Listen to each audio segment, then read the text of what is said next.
Hey bud, good to see ya. How's the legacy going?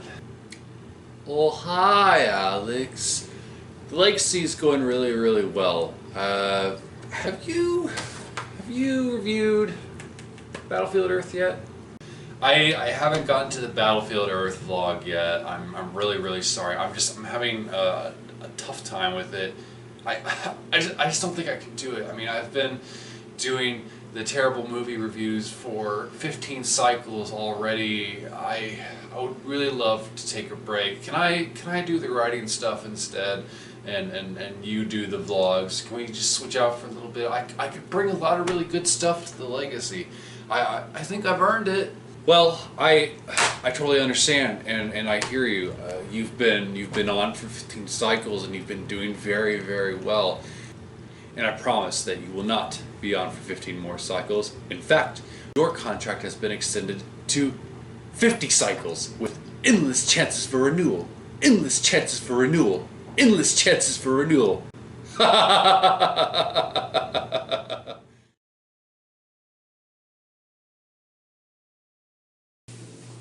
Oh boy. Wow. Just wow. That was something else. Yeah, exactly. I am still a little bit in awe of Battlefield Earth. It is something to behold. It is really bad, like in every way possible. The directing, the music, the acting, the sets, just everything is bad about this movie. It's kind of amazing. So Battlefield Earth, the Chronicles of the Year 3000 or something like that. It's off the book of the same name by L. Ron Hubbard. The movie follows humanity 1,000 years after an alien takeover by the Cyclos. And it was a passion project for actor John Travolta, who is a Scientologist, and the author is actually the founder of Scientology.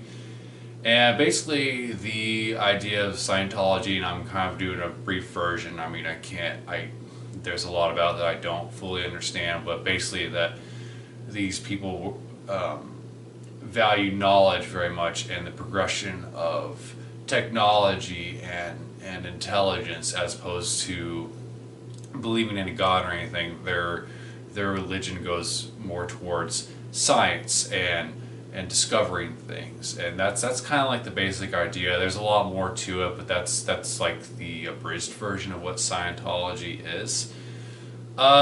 So we begin with our hero, the guy whose name is, he's obviously trying to be Luke Skywalker and Neo all meshed into one. But the thing is, we don't really know anything about him throughout the entire movie. I mean, within the first 20 minutes, all these things happen. He loses his dad within the first 2 minutes, a character we never see or never know. How does that work? I mean, the thing about when Luke Skywalker loses his aunt and uncle, it's like we've known them for a good 20 minutes or so. Probably even, I think even longer than that, and we get a sense of who Luke is by that time, and he's even met Obi-Wan Kenobi at that point. So it's like we get the weight of their death. It's still like, whenever I watch A New Hope, I still get that chill down my spine when I see, their bodies, disintegrated outside of their house. It's heartbreaking, but you feel nothing when this guy's father dies, and he throws this imaginary rock because he doesn't have anything in his hands. And let's see, what else do we establish? We establish the girlfriend, who's in the movie for a total of 5 minutes. We establish that he lives in a society that is basically in underground caves, and they don't venture out more than 200 yards outside their place because they're afraid of the Cyclos. He runs into more humans. We're on to 4 big plot points now within the first 20 minutes. Yeah. And for the first 20 minutes in, he gets captured by the Cyclos. All that within the first 20 minutes. Wow. Wow. It's just, it's so much. Like, this movie tries to do so much, but also does, somehow does so little. So, at this point, the main character almost switches to John Travolta, who's playing the villain. And wow, he is an absolute treat in this movie. I mean, him and the rest of the Cyclos look absolutely ridiculous with their hair braids and their nose plugs, and they're wearing these platform boots that make them look like they're 10 feet tall, but it's absolutely obvious that they're wearing platform boots and oversized costumes to make them look intimidating, and they're all completely incompetent. It's clear that they know nothing about humans despite having took them over 1,000 years. They're like, man animals, they can't operate machinery, despite there being the fact that there is machinery remnants everywhere. There are cars, planes, computers, but man animals cannot operate machinery. What? And he makes a lot of idiotic decisions, and that automatically, that inevitably go to his demise. And I love it. There's a point where our hero kills a guard, and Travolta says, "A man animal cannot kill a cyclo. I will not believe it. I will not conceive it until I see it." And he hands the guy a plasma rifle or whatever it's called, and he kills yet another one. Oh, okay, and the greatest thing is John Travolta just goes, well, that's like a good portion of the movie too. These cyclos have like that maniacal laugh from the Muppets movie that came out like 6 years ago, where the villains are always like maniacal laugh, but it's meant to be done. They did it seriously. Like, this wasn't supposed to be a joke.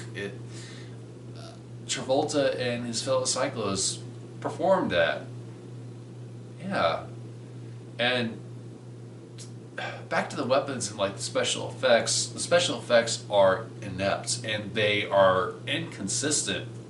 When they first run into the cyclos, their weapons are shooting these like green energy beams that are like, they look like little Tic Tac pills, and then all of a sudden there's a part where our hero decides to escape and he gets shot at, and it's just like you see the like explosions and the result of him being shot at, where the gravel is flying up or pieces of brick are flying off the wall in like horrible slow motion, but you don't see the green energy beams anymore. So did they just give up on the special effects, or are they trying to imply that these guns have different settings? They don't set that up, and anytime our hero gets shot by like one of the stun weapons, he's just like, It's great. I love it. And anytime he has a cyclo weapon, he grabs the damn thing like this and goes woo, and shoots it. Like, I don't know. I think that what happened was the director saw the movie Dune and was like, oh, those guys, they shouted while using their weapons, but the thing is, they're using the power of the voice, and Battlefield Earth doesn't have the voice. And with a title like Battlefield Earth, you would think we're going to get some sort of epic fight, or even just like any action at all, but really that's only like the last 10 minutes and little pockets in between. But really, the entire film is about Travolta trying to get his gold by tricking man-animals and other cyclos to do it for him, and then the hero trying to get a revolt. But really, most of the film focuses on the gold stuff. What? I mean, if you thought that the trade negotiations in episode 1 was boring,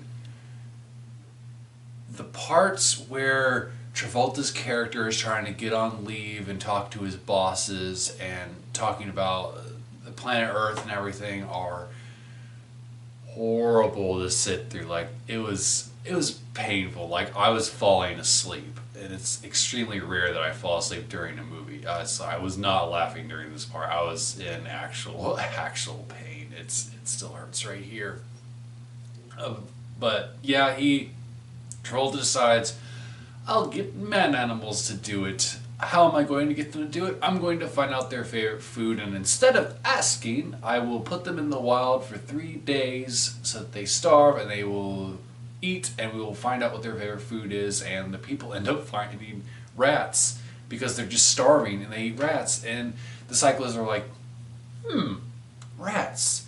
Their favorite food must be rats. And they're confused when they get the humans back, and the humans are like repulsed by the rats. Like, this is your favorite food. Why are you not eating it? So he gets frustrated and hooks our hero up to a chair and gives him all the knowledge.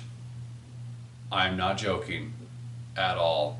There's this chair that gives discount Luke, discount Neo, all the knowledge, everything that he needs to know. So he's like got an IQ of 160 now. He knows everything about Cyclo, everything about math, science.